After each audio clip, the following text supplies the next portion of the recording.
এই শুনছো, আমার বেসিনের কলটা দিয়ে সারাক্ষণ জল পড়ছে, কিছু একটা ব্যবস্থা করো না গো।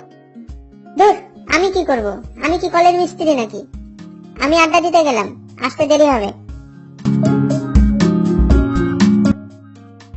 এই দেখেছো, আমার রান্নাঘরে দরজাটা কেমন আটকে আটকে যাচ্ছে, ভালো করে লাগছে না। কিছু একটা ব্যবস্থা করো না। আমি কি কাঠের মিস্ত্রি নাকি? ওসব আমার দ্বারা হবে না। আমি তাস খেলতে যাচ্ছি, আমার আসতে দেরি হবে। এই দেখো না গো, বেডরুমের ফ্যানটা ঘুরলে কেমন যেন ক্যাচ ক্যাচ আওয়াজ করছে। কিছু একটা করো না গো বাপু। আমি তো আর ইলেকট্রিক মিস্ত্রি নই, আমার এখন অনেক কাজ। কাল অফিসের কাজে বাইরে যেতে হবে 3 দিনের জন্য। আমি কাজগুলো গুছিয়ে নেই, আমাকে এখন বিরক্ত করো না। কি গো, কল দরজা ফ্যান সব ঠিক হয়ে গেল যে? কে সারালো গো?